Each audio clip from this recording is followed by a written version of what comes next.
하나님의 크신 축복과 은혜가 우리 모두와 함께하기를 간절히 소망했습니다. 영광 찬양을 들려주신 우리 성도님들께 감사드리고 또 아름다운 찬양이 하나님께 상달이 되어서 이 예배 시간이 정말 기쁨과 은혜와 축복이 넘치는 예배로 인도되기를 소망하겠습니다.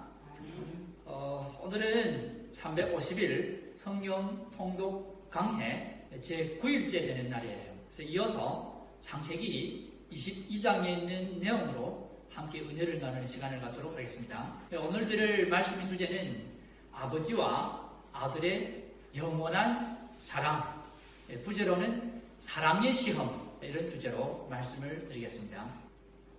창세기 22장 1절, 2절 말씀을 먼저 보겠습니다. 그 일 후에 하나님이 아브라함을 시험하려고 그를 부르시되 아브라함아 하시니 그가 가로되 내가 여기 있나이다. 여호와께서 가라사대 내 아들 내 사랑하는 독자 이삭을 데리고 모리아 땅으로 가서 내가 내게 지시하는 한 산 거기서 그를 번제로 드리라. 이 1절에 보면은 하나님이 아브라함을 시험하려고 이런 단어가 나와요. 그 다음에 2절에 보니까 독자 이삭 아들을 한 산에 가서 제물로 드리라는 거예요. 이 딱 들어봐도 굉장히 두려운 시험이죠. 이런 시험이 세상에 어디 있겠습니까? 성경 전체에서 창세기 22장의 이야기는 아버지 하나님의 사랑을 인간들에게 이해시킬 수 있는 가장 중요한 이야기라고도 볼 수가 있어요. 아브라함이 믿음의 조상으로 불려지게 된 이유는 바로 이 시험을 이겨낸 데입니다. 자, 우리 함께 왜 하나님께서 아브라함을 시험하셨을까라는 의문을 갖고 말씀을 살펴보겠습니다. 구주와 선지자 이렇게 기록했습니다. 하나님께서 충성된 자들이 조상이 되도록 아브라함을 부르셨으므로 그의 생애는 후대 사람들에게 신앙의 모범이 되어야 하였다. 그러나 그의 믿음은 완전하지 못하였다. 그는 사라 자신이 아내라는 사실을 감춤으로 또 하갈과 결혼함으로 하나님께 대한 불신을 나타냈다. 여기에서 하나님께서 왜 아브라함을 시험할 수밖에 없었는지 그 이유를 밝히고 있습니다. 아브라함의 삶 자체가 불신으로 말미암아 하나님께 간합이 되지 못했다는 사실이에요. 그 불신의 내용을 두 가지로 설명을 해주셨는데, 하나는 사라가 자기 아내라는 사실을 감췄다는 거예요. 한 두 번이나 있었죠. 자기 아내가 예쁘니까 아내 때문에 자기가 어려움을 당할까봐 아내라는 사실을 속였단 말이에요. 그때 그 아내 심정은 어땠을까요? 인간으로 이 땅에 살아가면서 가장 가까운 관계는 부부 관계가 아니겠습니까? 부부 관계가 가장 중요한 관계인데 그 관계마저도 하나님께 의지를 못했다는 사실 아니에요. 그 다음에는 하나님께서 아브라함에게 아들을 약속하셨어요. 그런데 그 아들을 믿음으로 인내로 기다리지 못하고 사라가 나이가 찼다는 이유로 하나님에 대한 불신을 나타내고 아내의 말을 듣고 아내의 여종이 되는 하갈을 아내로 맞아들임으로 아이를 낳았죠. 그때 당시 문화적으로 볼 때 일부 다처제가 있었어요. 그러나 그것은 하나님의 뜻이 아니었다는 사실입니다. 문화적으로 볼 때 사람들은 그때 당시에 주변에 여러 사람들이 다 일부 다처제, 아내가 여럿이었고 첩도 있고 하니까 괜찮지 하고 생각을 할지 모르지만, 그러나 하나님 보시기에는 그것이 분명히 뭐였어요? 죄였어요. 하나님 보시기에는 불쾌했어요. 아브라함이 그때 당시 문화적인 풍습에 따라서 아내의 여종이 되는 하갈을 처음으로 맞아들인 것은 분명히 죄였다는 사실입니다. 그리고 이 사실을 아브라함이 알았을까요? 몰랐을까요? 하나님이 불쾌하시고 하나님의 뜻이 아니라는 것을 아브라함이 알았을까요? 몰랐을까요? 분명한 것은 아브라함이 알고 있었다는 사실이에요. 자, 여러분, 우리가 이 땅에 살면서 우리도 문화적으로 볼 때는 여러 가지 많은 것들이 대수롭지 않게 여기기도 하지만, 그러나 성경의 원칙으로 볼 때 이거 분명히 죄라는 것을 알아요, 몰라요? 알잖아요. 성경에 있는 하나님 말씀은 아주 분명합니다. 중립지대는 없습니다. 선에 속하지 않으면 악에 속한 것이. 세상의 문화는 다양합니다. 지역마다 다 달라요. 이해도 다 달라요. 그러나 어디에 가든지 상관없이 하나님의 말씀은 영원히 변함이 없이 우리에게 길이요 지구요 생명이신 예수님을 가르쳐주고 있다는 사실이에요. 이 말씀이 바로 우리를 영원한 생명과 행복으로 안내하게 될 것이에요. 그래서 예수님 오실 때 이 땅에 있는 모든 그 누구도 핑계치 못할지니라는 말씀이 기록되어 있는 것이죠. 뭐 세상의 문화가 그러니까 뭐 다른 사람들 그러니까 괜찮은 줄 알았습니다. 이런 말은 전혀 통하지 않는다는 사실이에요. 스스로 알고 있기 때문입니다. 자, 그래서 아브라함은 하갈과 결혼함으로 하나님께 대한 불신을 나타내었다. 그로 가장 높은 표준에 도달할 수 있도록 하기 위하여 하나님께서는 일찍이 사람이 견디도록 부름을 받은 시험 가운데 가장 견디기 힘든 다른 시험을 당하게 하셨다. 아브라함은 밤의 이상 중에 모리아 땅으로 가서 그에게 보여주게 될 산에서 그의 아들 이삭을 번제로 드리라는 지시를 받았다. 여러분, 이 땅에 살면서 하나님께 정말 충성하시기 바랍니다. 하나님이 부름을 받은 존재로서 예수님을 따르는 자로서 우리 믿음이 정말 정화되어서 온전한 믿음으로 하나님 안에 있어야만 영원한 생명을 누릴 수가 있어요. 그래서 하나님께서는 우리가 하나님 말씀을 계속 거역을 할 때 또 다른 시험을 허락하게 되었다는 사실이에요. 만약에 아브라함이 앞에 있던 여러 가지 시험들을 잘 견뎌냈더라면 자기 아들 이삭을 드리라는 시험을 받을 필요가 없었겠죠. 우리도 마찬가지입니다. 작은 것을 자꾸 거슬 때는 점점 더 큰 것이 닥쳐오게 되었어요. 여러분, 작은 죄를 경히 여기지 마시기 바랍니다. 죄는 아무리 작은 것일지라도 우리는 멀리해야 할 것이에요. 창세기 22장 이어갑니다. 3절에 보면은 아브라함이 아침에 일찍이 일어나 나귀의 안장을 지우고 두 사환과 그 아들 이삭을 데리고 번제에 쓸 나무를 쪼개어 가지고 떠나 하나님이 자기에게 지시하시는 곳으로 가더니 제3일에 아브라함이 눈을 들어 그곳을 멀리 바라본지라. 이에 아브라함이 사환에게 이르되 너희는 나귀와 함께 여기서 기다리라. 내가 아이와 함께 가서 경배하고 너에게 돌아오리라 하고. 우리 먼저 3절 말씀 볼게요. 아침에 일찍 일어났어요. 이 아브라함한테는 큰 시험으로 다가온 것입니다. 여러분 생각해 보십시오. 자기 아들을 이렇게 바치라는 그 시험이 보통 사람으로서는 전혀 도저히 받아들이기 어려운 겁니다. 근데 아브라함은 그래도 아침에 일찍이 일어나서 지금 순종을 하고 있는 그 과정이에요. 조사선지자에 보면은 이 이삭은 밤중에 나타났어요. 밤중에 이삭을 들은 다음에 하나님이 지시를 받은 다음에 아브라함은 잠을 잘 못 잤어요. 설쳤습니다. 이게 진짜인지 하나님이 왜 이럴까? 아브라함이 이해가 됐을까요? 도저히 이해가 안 되는 겁니다. 왜 나한테 이런 시험을 줄까? 누구도 깨어나지 않았을 때 일찍 일어나서 사랑하는 아들을 봤어요. 이 아들을 어떻게 할까? 사라를 깨울까 말까? 깨워서 마지막으로 보게 할까 말까? 깨웠을까요? 안 깨웠을까요? 깨우면 이 여자가 가만히 있을까요? 가만히 아니죠. 마지막으로 보게 할까 말까 마음이 갈등을 하다가 깨우지 말자 하고 돌아섰어요. 이제 아이를 정말 드리고 돌아올 때는 이 여인이 얼마나 슬프게 살지를 상상만 해도 가슴이 막히는 겁니다. 그렇지 않겠습니까? 자, 아침에 일찍 일어난 아브라함은 두 사환과 아들 이삭을 깨워서 번제에 쓸 나무를 쪼개어 가지고 떠나는 겁니다. 제3일에 모리아산이 멀리서 보였습니다. 자, 그런데 지도를 보게 되면은 여기 이제 베엘세바에서 모리아산까지 거리가 약 80km가 됩니다. 80km 정도면 걸음으로 얼마만 갈 수 있을까요? 쉬지 않고 쭉 가면은 하루 반쯤이면 갈 수도 있어요. 근데 3일이 걸렸어요. 아브라함은 걸음을 그렇게 너무 재촉하지는 않았어요. 필경 막 즐거워서 빨리 하고 싶은 일이 아니거든요. 가면서도 계속 기도를 합니다. 고민합니다. 하나님, 이게 하나님 말씀이 맞습니까? 하나님 저한테 알려주십시오. 왜 이런 일이 났을까요? 아브라함은 마음이 너무너무 괴롭고 힘든 그런 상황을 우리가 창세기 22장 4절 제3일이라는 단어에서 살펴볼 수가 있습니다. 구조화 선지자 147페이지, 48페이지, 제13장 믿음의 시험 이어서 이 명령을 받을 때 아브라함이 나이는 120세였다. 그는 그의 세대에서도 노인으로 간주되었다. 부조는 번영과 명예를 누리며 베엘세바에서 살고 있었다. 그는 매우 부유하였으며 그 땅의 통치자들로부터 유력한 군주로 존경을 받고 있었다. 수천의 양과 가축이 그의 장막 저편에 펼쳐진 광야들을 뒤덮고 있었다. 사방에는 그의 가신들이 장막, 곧 수백 명이 충성된 종들의 집들이 있었다. 약속의 아들은 장성하여 성년이 되어 그의 곁에 있었다. 하늘은 지연된 소망을 참을성 있게 기다린 희생의 생애를 축복으로 관씌운 것처럼 보였다. 아브라함 이제 노년이 됐어요. 이제 힘이 빠졌어요. 젊었을 때처럼 힘있고 한창 뭔가는 도전적이고 그렇지 않아요. 이제는 노년을 정리하는 겁니다. 그러면서 아브라함한테는 부족한 게 없었어요. 부여로가 됐어요.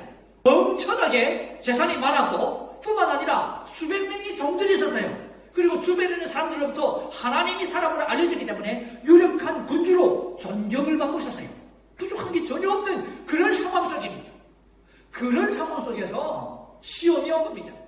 자 보세요. 이어서 이제 그처럼 오랫동안 소망했던 아들이 성년이 되어가고 있을 때 그리하여 부조가 그의 소망의 결실을 식별할 수 있는 것처럼 보였을 때 그의 앞에는 다른 모든 시험보다도 훨씬 더 큰 시험이 이르러 왔다. 그 명령은 그 아버지의 마음을 고통으로 찢어지게 했음에 틀림이 없었을 다음과 같은 말로 변했다. 내 아들, 내 사랑하는 독자 이삭을 번제로 드리라.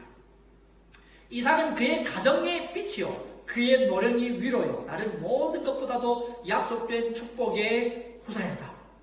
그런 아들을 사고나 질병으로 잃는다 해도 사랑하는 아버지에게는 가슴이 찢어지는 일이었을 것이요 백발이 된 그를 슬픔에 잠기게 하였을 것이다. 그런데 그는 친히 자기 손으로 그 아들이 피를 흘리라는 명령을 받았다. 그것은 그에게 도저히 불가능한 일처럼 보였다. 아브라함한테는 이삭이 전부였습니다. 저는 100세 정말 나이가 들어서 얻은 얼마나 귀하게 키웠겠습니까? 그렇게 귀하게 낳은 아들, 귀하게 자란 이 아들을 사고나 질병으로 잃는다 해도 아버지한테는 가슴이 찢어진 일이요 백발이 된 그에게는 슬픔에 잠기게 되었을 것인데 그런데 뭐예요 이제는? 직접 손으로 죽이라는 거 아닙니까? 이거는 도저히 받아들일 수 없는 거예요. 이해가 안 되는 겁니다. 여러분 이해가 됩니까? 하나님이 어떻게 자기 아들을 손으로 직접 죽이라는 게 말이 됩니까 여러분? 여러분이 이런 시험을 받으면 여러분은 어떻게 하겠습니까? 아들을 직접 손으로 죽여서 제물로 바치라는 이런 명령을 직접 하나님으로부터 온 것이 분명하다면 여러분 어떻게 하겠습니까? 나는 순종하겠다. 한번 손 들어보세요. 두 사람밖에 없어요? 세 사람은? 나의 손으로 직접 내 아들을 죽이라는 명령이 하나님으로부터 온 것이 분명하다면 나는 순종하겠다. 한번 손 들어보시란 말이에요. 지금 아니까 이 사실을 알았으니까 순종할 수도 있지요. 가봐야 알죠. 자, 그러나 제가 분명히 말씀드린 것은 아브라함에게 주어진 똑같이 이 시험이 나에게 주어졌을 때 내가 순종하지 못할 때 우리는 하나님을 떠나게 되는 것입니다. 확실합니다. 엄청난 시험이 닥쳐올지라도 아브라함을 따라갈 수가 있어야 돼요. 왜 그런지를 나중에 설명드리겠습니다. 자, 보세요. 얼마나 힘들었을까요? 그런데 이 시험을 이겨낼 수 있었던 이유가 하나 있어요. 아브라함이 정말 가슴이 찢어지는 것 같았지만은 말씀에 순종할 수가 있었어요. 왜 선을 했을까요?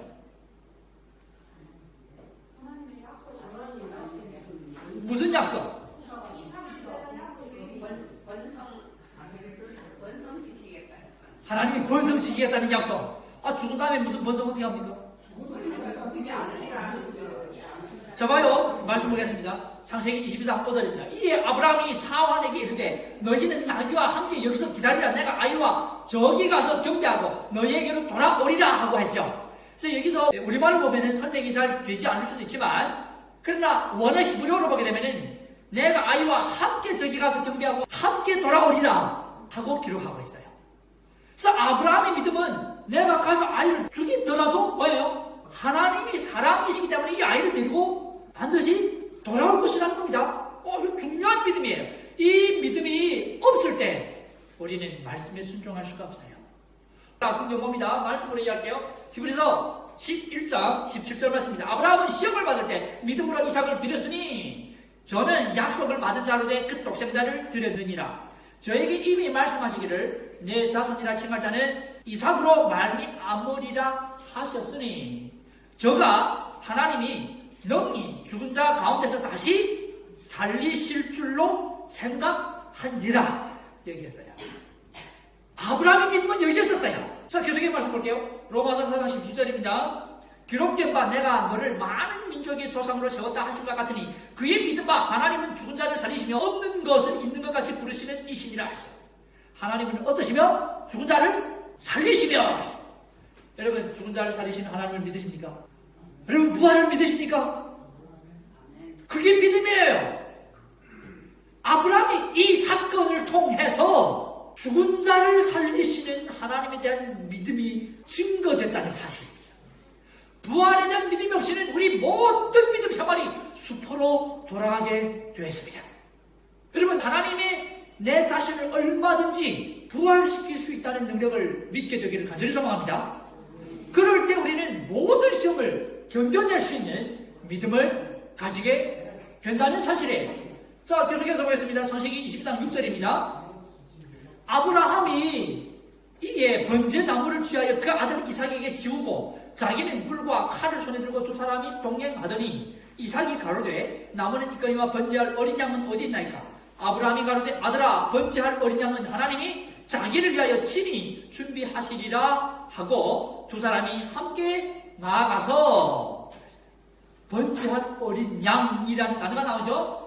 자, 계속해서 말씀 볼게요. 하나님이 그에게 지시하신 곳에 이른지라 도착했습니다. 무슨 일이 났어요? 이 아브라함이 그곳에 단을 쌓고 나무를 버려놓고 그 아들 이삭을 결박하여 단 위에 놓고 손을 내밀어 칼을 잡고 그 아들을 잡으려 하더니 단을 쌓고 아들을 위에 올려놓고 칼을 잡고 잡으려 했어요. 여러분 부활에 대한 소망이 있기 때문에 아브라함이 이삭을 잡으려는 그 순간이 괜찮겠죠? 어차피 뭐 죽어도 부활시킬 거 아닙니까? 그래야 그래. 여러분 이 땅에 살면서 부활을 확실히 믿죠? 믿어야 믿어요. 부활을 믿습니다. 그러니까 이 땅에서 나는 모든 고통 다 괜찮아. 한번 손 들어보세요. 하나님 나는 부활을 믿어요. 그래요. 맞습니다. 나는 부활을 믿습니다. 아멘입니까? 좀 높이 말하세요. 아멘입니까? 그러니까 이 세상에서 그 어떤 고통과 시험 저는 탈갑게 받겠습니다.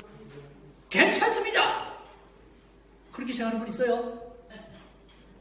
아니에요. 아닙니다. 부활에 대한 소망을 갖고 있지만 그럴지라도 우리는 인간이기 때문에 인간으로 태어났기 때문에 죄로 인해서 오는 모든 고통은 우리는 정말 가슴으로 아프게 느껴지는 겁니다. 아무리 내 아들이 부활할 것에 대한 믿음이 있지만 아브라함은 이 세상에서 가장 힘든 고통을 경험했다는 사실이에요. 창세기 20장 11절입니다. 칼을 잡고 아들을 죽이라는 순간에 그때 여호와의 사자가 하늘에서부터 그를 불러 가라사대 아브라함 아시는지라 아브라함이 가로되 내가 여기 있나이다 하매 사자가 가라사대 그 아이에게 내 손을 대지 말라 아물도 그에게 하지 말라 내가 내 아들 내 독자라도 내게 아끼지 아니했으니 내가 이제야 내가 하나님을 경외하는 줄을 아노라고 말씀하셨습니다. 아브라함한테는 가장 귀한 것이 뭐예요? 아들이죠. 가장 소중한 것을 그것도 너무너무 비참하고 끔찍하게 자기 손으로 직접 죽이라는 거예요. 이건 도저히 감당하기 어려운 시험입니다. 근데 하나님께서는 아브라함이 믿음을 온전케 하기 위해서 허락하신 거예요. 만약에 아브라함이 이 시험을 통과하지 않는다면 맨 마지막 글은 뭐예요? 내가 이제야 내가 하나님을 경외하는 줄을 아노라고 말씀하셨죠. 다시 말하면 아브라함이 하나님이 부르심을 받고 지금까지 쭉 왔지만 그 과정 속에서 계속 시험으로 말미암아 넘어졌죠. 불신을 나타냈죠. 그 불신으로 말미암아 아브라함의 믿음은 완전케 되지 못했다는 사실입니다. 사실 보세요. 아들을 죽인다는 것은 내 자신을 죽이는 것보다 더 심하지 않습니까? 내 목숨보다도 더 귀한 이 아들을 죽이라는 시험은 그 누구도 도저히 감당하기 어려운 시험입니다. 근데 아브라함이 말씀에 순종하여 칼을 들어서 내리치는 그 순간에 믿음으로 말미암아 하나님이 간합하심을 받았다는 사실입니다. 그제서야 내가 하나님을 경외하는 줄을 알아노라고 말씀하셨습니다. 순종하는 그 순간이에요. 순종하는 그 순간.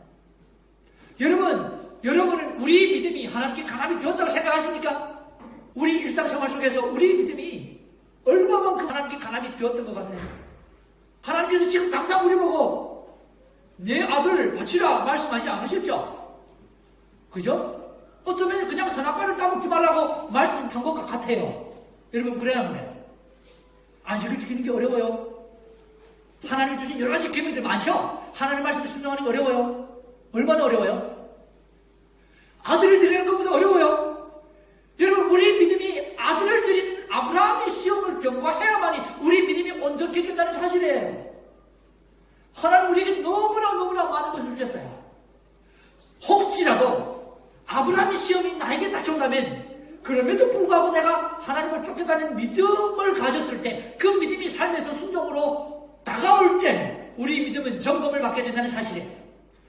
우리가 일상생활 속에서 겪게 되는 그 모든 시험들은 아브라함의 시험에 비하면 아무것도 아니에요. 그러나 여러분 분명히 기억하시기 바랍니다. 우리의 시험이 온전케 믿음으로 거듭나지 못할 때 계속해서 그 시험은 어려워지게 된다는 사실이에요. 하나님은 우리를 일부러 시험 마련하는 게 아니에요. 하나님께서 우리의 믿음을 온전케 함으로써 우리가 하나님 안에서 믿음으로 영원한 생명을 누리게 하기 위한 것이에요. 선악과를 왜 허락하셨는지, 왜 선악과를 먹지 말라고 하셨는지, 하나님 사랑이시기 때문에, 하나님과 화목해야만이, 하나님 안에서만이, 영원하신 하나님 안에서만이 우리가 영원한 생명을 누릴 수 있기 때문에 하나님께서 결과를 설명해 주신 거예요. 사실을 그냥 설명해 주신 거예요. 이렇게 하지 않으면 죽인다 뭐 이런 게 아니에요. 위협하는 게 아니라 사실이에요. 자, 계속해서 말씀드리겠습니다. 아브라함의 믿음이 칼을 잡고 내리치는 순간에 하나님으로부터 간압을 받았습니다. 시험을 통과한 다음에 아브라함이 눈을 들어 살펴본 한 수양이 뒤에 있는데 뿔이 수풀에 걸렸는지라 아브라함이 가서 그 수양을 가져다가 아들을 대신하여 번제로 드렸더라. 아브라함이 그 땅 이름을 여호와 이레라 하였으므로 오늘까지 사람들이 이르기를 여호와의 산에서 준비되리라 하더라. 창세기 23장 13절과 14절 내용을 요약해서 본다면 바로 이거예요. 그 수양을 아들을 대신하여 번제로 드렸더라 이 말이죠. 그리고 그 땅 이름을 여호와 이레라 부른 거예요. 아들을 대신하여 번제로 드려진 이 수양. 어떤 화가가 이렇게 그림을 그렸어요. 여러분 보세요. 조금 감각이 옵니까? 하나님께서 왜서 아브라함에게 이삭을 드리라고 요구했을까요? 우리 금방 살펴본 것처럼 첫 번째는 아브라함의 믿음을 온전히 하기 위해서였죠. 자, 그 다음에 굉장히 넓은 우주적 가치가 있어요. 여기 그림을 보면은 수양이 아들을 대신하여 이겁니다. 이 수양이 아들을 대신하여 이 구절이 구약 전체의 내용입니다. 성경에 보면은 아담이 죄를 지었습니다. 죄를 지은 다음에 제일 처음으로 되는 죽음이 무엇이었죠? 제일 처음으로 찾아온 죽음은 가죽 옷을 지어 입힐 때 그 가죽이 주인공이 되는 동물이었습니다. 대부분 학자들은 양이라고 생각을 하는데 양일 수도 있고 염소일 수도 있고 제물입니다. 죄의 삭슨 사망이기 때문에 모든 인류가 다 죄 안에서 죽을 수밖에 없는 존재가 되었다는 사실이에요. 죽음을 해결하려면 죄인과 관계없는 존재가 대신 죽어줘야 합니다. 죄와 상관없는 존재로.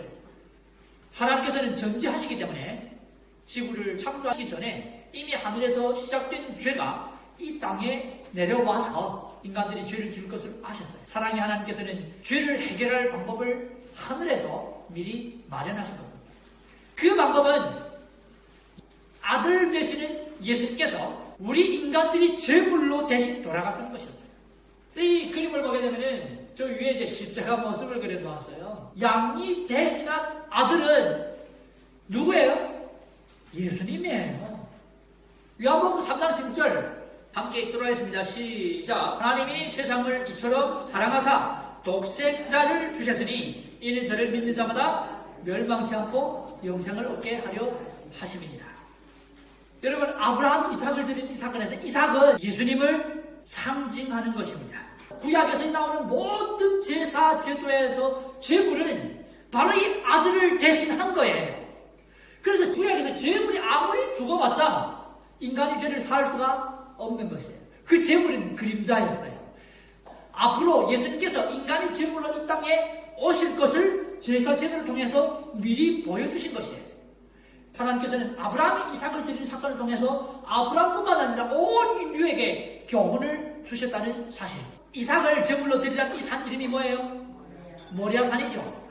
역대기 하 3장 1절에 보면은 솔로몬이 예루살렘에서 성전을 짓는데 그 성전 자리가 바로 하나님께서 아브라함에게 이삭을 드리라고 요구했던 그 모리아산입니다.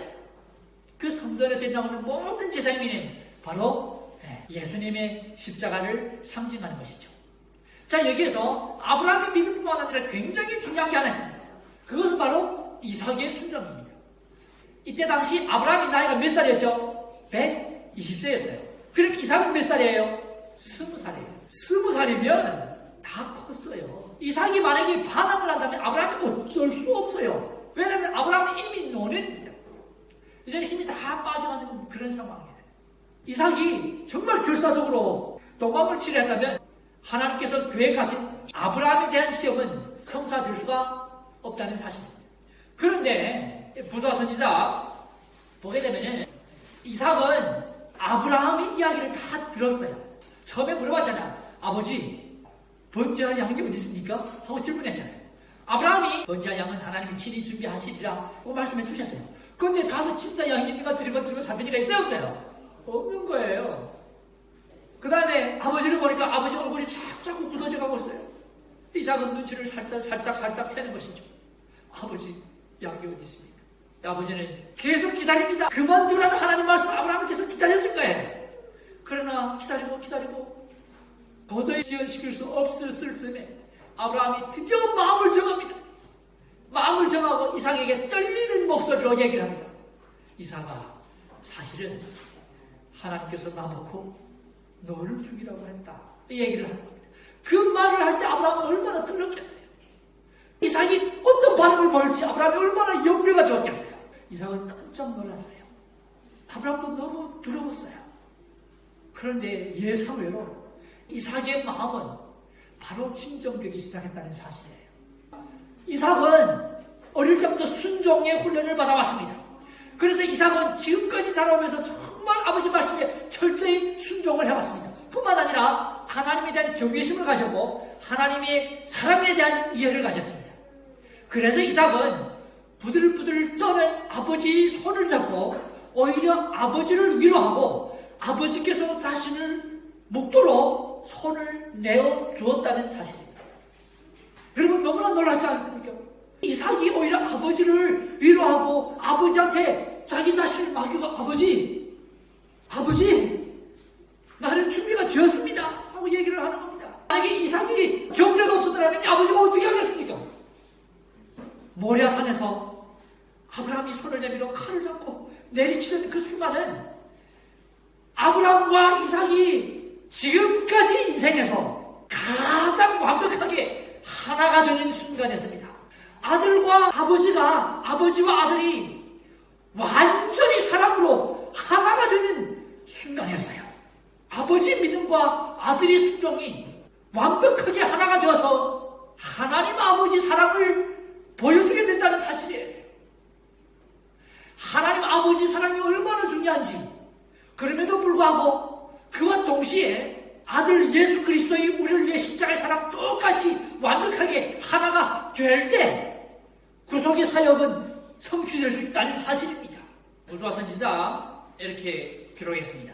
하나님께서 준비하신 어린 양이 모리아산에서 이삭 대신에 드려졌을 때 바로 그때 구속의 신비 위에 빛이 비춰졌으며 천사들도 사람의 구원을 위하여 하나님께서 마련하신 놀라운 준비를 보다 분명하게 이해했다라는 것입니다. 아브라함이 이삭을 드리는 이 사건 전에 천사들도 예수 그리스도가 죄인이 제물로 이 땅에 오셔서 십자가에 돌아갈 것에 관한 구속의 신비를 잘 이해하지 못했다는 사실입니다. 여러분, 하늘에 전쟁이 있었습니다. 천사장 루스벨이 교만과 이기심으로 하나님처럼 높아지고자 하는 마음으로 타락하고 천사들을 꼬셔서 전쟁을 일으켰어요. 하늘에서 시작된 전쟁으로 말미암아 3분의 1의 천사들이 이 땅에 내어 쫓겼죠. 하나님께서 왜 천사들이 타락했을 때 바로 그 자리에서 죽이지 않았을까요? 하나님은 전능하신 분이시죠. 천사들이 타락했을 때 그 자리에서 천사장 루스벨을 처치했더라면 다른 천사들이 루스벨과 함께 타락하는 것을 막을 수도 있어요. 만약에 그 자리에서 죄를 처리했더라면 타락하지 않은 천사들이 하나님의 사랑에 대해서 의심을 갖게 될 겁니다. 두려운 존재가 될 거예요. 죄가 무엇인지를 아직 잘 이해하지 못하는 그런 상태예요. 그런 상황 속에서 바로 처리해버렸으면 자원하여 정말 즐겨 하나님의 사랑을 찬양하는 것이 아니고 두려움 속에서 하나님께 굴종하는 상황이 벌어지게 될 겁니다. 그래서 하나님께서는 하나님이 직접 인간으로 이 땅에 오셔서 제물로 죄값을 치르는 가장 완벽하고 유일한 방법을 선택할 수밖에 없었다는 사실입니다. 예수님이 십자가만이 온 우주의 평화를 해결할 수 있었기 때문입니다. 성경에 보면은 아담이 타락했을 때 하나님께서는 가죽옷을 지어 입혔어요. 가죽옷을 지어 입히시기 전에 마귀를 저주했죠. 창세기 3장 15절에 보면은 뱀에게 저주하면서 내가 여자와 원수가 되게 하고 너희 후손이 여자의 후손과 원수가 되게 하리니 너는 그의 발꿈치를 상하게 할 것이요 여자의 후손은 너희 머리를 상하게 할 것이요. 이 말씀을 하나님께서 아담에게 설명해 주었을 거예요. 근데 아담이 이해했을까요? 여자의 후손이 예수님을 상징한다는 것을 이해했을까요? 설명해서도 이해를 잘 못하는 거예요. 가죽옷을 지입했습니다. 짐승을 잡을 때 아담은 너무너무 가슴이 아팠어요. 처음으로 죽음을 맛봤습니다. 그럼에도 불구하고 알았을까요? 몰랐단 말이에요. 아브라함도 마찬가지입니다. 아브라함에게 분명히 설명해 주었습니다. 하나님께서 이 땅에 인간이 제물로 오셔서 십자가에 돌아가셨다가 부활할 것을 가르쳐 주셨어요. 그럼에도 불구하고 아버지 하나님이 그 크신 사랑과 아들 예수가 이 땅에 오셔서 십자가에 돌아가실 때 그 고통을 이해했을까요? 이해 못한 겁니다. 여러분 이해하십니까? 하나님이 세상을 저를 사랑하사 독생자를 주셨으니 예수님이 십자가에 돌아가실 때 예수님이 그 고통과 예수 그리스도를 이 땅에 내어주신 아버지 하나님이 그 고통을 여러분 이해하시는가 말이에요. 아브라함은 이해할까요 못할까요? 적어도 저희들보다는 훨씬 많이 이해를 하겠죠. 그래야 그래. 아브라함은 명령을 받는 순간부터 3일 동안 계속 고민과 고통 속에서 선과 악의 싸움이 마음속에서 치열하게 벌어지지 않았겠습니까? 그리고 마지막 순간에 정말 칼로 드는 그 순간에 그 아브라함의 고통은 말로 형언할 수 없을 것입니다. 그제서야 아브라함은 아버지 하나님의 사랑이 얼마나 큰지를 조금이나마 이해하게 됐다는 사실이에요. 여러분 우리가 이 땅에 살면서 고통이 많죠? 고민들이 많죠? 고통을 경험하지 않는 사람은 절대로 아버지 하나님의 사랑을 이해할 수가 없습니다. 이사야서 41장 8절 그리고 역대하 20장 7절 말씀에 보면 하나님께서 아브라함을 나의 벗 나의 친구야 이렇게 부릅니다. 아브라함은 이 사건을 통해서 믿음의 조상이라는 놀라운 특권을 부여받았고 이 사건을 통해서 아브라함은 하나님으로부터 친구라고 불려진다는 사실이에요. 여러분 친구는 어떤 존재예요? 여러분 친구가 있으니까 평생에 정말 하나가 될 수 있는 친구 한두 명 있다면 그거는 큰 축복입니다. 하나님께서는 아브라함을 친구라고 불렀습니다. 왜냐하면 너 내 마음 알지? 그거야. 다른 사람 누구도 몰라도 이 세상 모든 사람이 내 마음을 이해 못해도 너는 내 마음 알지? 그거야. 아브라함은 하나님의 마음을 이해하게 됐다는 사실입니다. 여러분 이 땅에서 살아갈 때 내가 경험하고 있는 그 어떤 시험이든지 간에 그 어떤 고통이든지 간에 그 고통을 통해서 바로 그 고통, 내가 지금 경험하고 있는 그 고통을 해결하기 위해서 아버지 하나님께서 예수님을 이 땅에 보내셔서 바로 내가 지금 경험하고 있는 이 고통보다 훨씬 큰 고통을 짊어지고 값을 치러주셨다는 사실을 기억하게 되기를 바랍니다. 내가 느끼는 고통이 크면 클수록 우리는 아버지 하나님의 우리를 향한 사랑을 얼마나 큰지를 체험하게 될 것입니다. 여러분 시험을 두려워하지 마시기 바랍니다. 내가 피할 수 있으면 피하게 해주십시오. 그러나 예수께서 마지막에 뭐라 하셨어요? 겟세마네 동산에서 그러나 나의 뜻대로 마치고 아버지 뜻대로 하소서. 그래요. 우리에게 그 어떤 시험이 닥쳐올다 할지라도 내가 피할 수 없다면 여러분 예수님이 고난에 참여함으로 즐겁게 믿음으로 이겨내게 되기를 간절히 소망하겠습니다. 그 다음에 하나님께서 또다시 아브라함을 부릅니다. 창세기 22장 15절입니다. 여호와의 사자가 하늘에서부터 두 번째 아브라함을 불러 가라사대 여호와께서 이르시기를 내가 나를 가르쳐 맹세하노니 네가 이같이 행하여 내 아들 내 독자를 아끼지 아니했은즉 내가 네게 큰 복을 주어 내 씨로 크게 성하여 하늘의 별과 같고 바닷가의 모래와 같게 하리니 내 씨가 그 대적의 문을 얻으리라. 또 내 씨로 말미암아 천하 만민이 복을 얻으리니 이는 내가 나의 말을 준행하였음이니라 하셨다 하니라 하세요. 지금 여기 보면은 두 가지를 약속했어요. 하나는 내가 네게 큰 복을 주고 내 씨를 참되게 하고 번영하게 하고, 둘째는 천하 만민이 내 씨로 말미암아 복을 얻으리니 했어요. 여러분 어디에서 본 것 같지 않습니까? 하나님이 아브라함을 부를 때 한 약속이지 않습니까? 자 봐요. 하나님이 아브라함을 부를 때 창세기 12장 1절부터 3절 말씀이에요. 똑같은 적이 납니다. 여호와께서 아브라함에게 이르시되 내가 너희 본토 친척 아비 집을 떠나 내가 네게 지시할 땅으로 가라. 내가 너로 큰 민족을 이루게 하고 내게 복을 주어 내 이름을 참되게 하리니 너는 복의 근원이 될지라. 내게 복을 주어 내 이름을 참되게 하리니 내 씨가 넘쳐나게 하리니. 이게 첫째예요. 둘째는 땅의 모든 족속이 너를 인하여 복을 얻을 것이라 하죠. 지금 아브라함이 모리아산에서 시험을 통과한 다음에 천하 만민이 복을 얻으리니 했어요. 여러분 시간을 봐요. 아브라함이 75세, 창세기 13은 하나님이 아브라함을 부를 때 약속한 거예요. 여러분 45년이 지났어요. 120세 아들을 제물로 드리는 사건을 통하여 아브라함의 믿음이 온전히 하나님께 간합하심을 받은 다음에 하나님이 너무나 기쁘셔서 그 축복을 다시 반복하는데 어떻게 반복하는가 보세요. 뭐예요 이게? 나를 가리켜 뭐예요?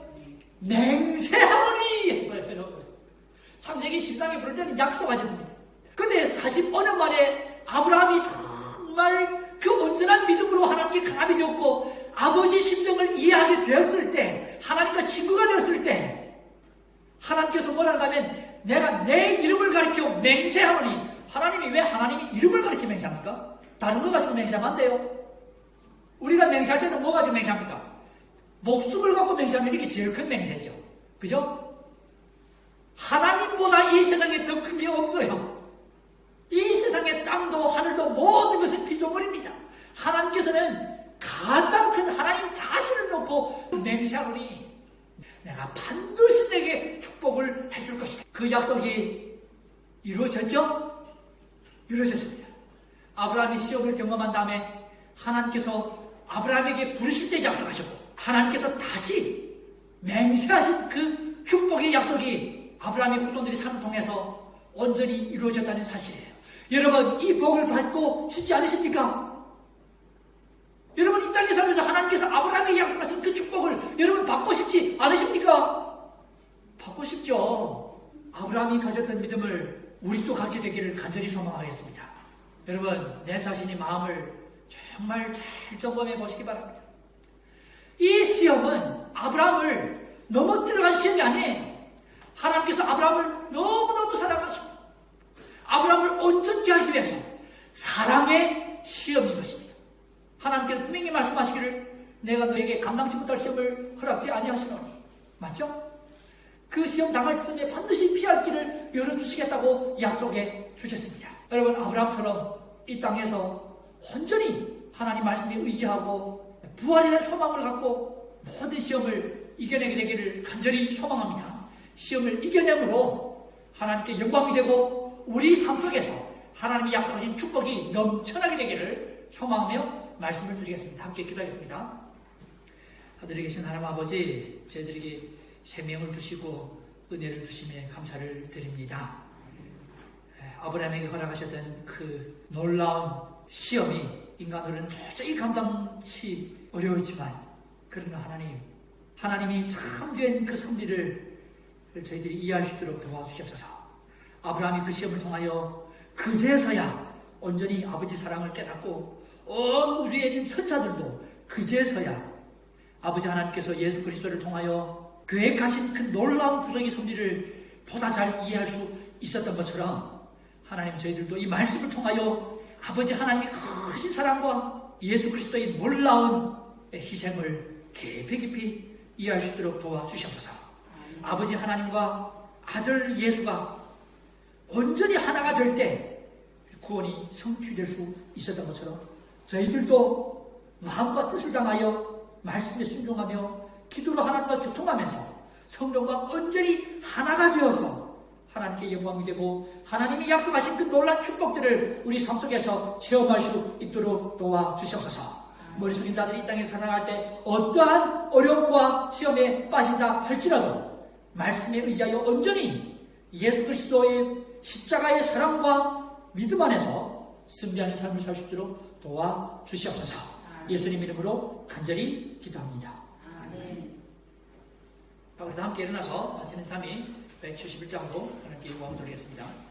네, 주님 오시리.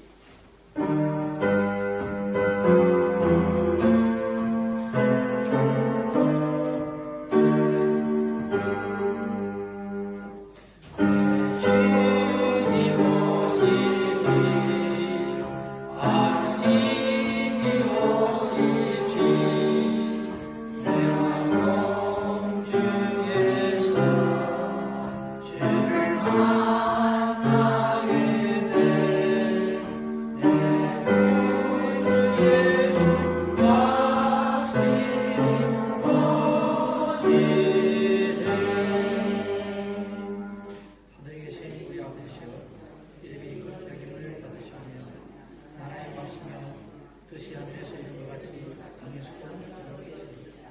오늘 우리에게 일용할 양식을 주옵시고 우리가 우리에게 죄진 자를 사하여 준 것 같이 우리 죄를 사하여 주옵시고 우리를 시험에 들게 하지 마시며 다만 악에서 구하소서.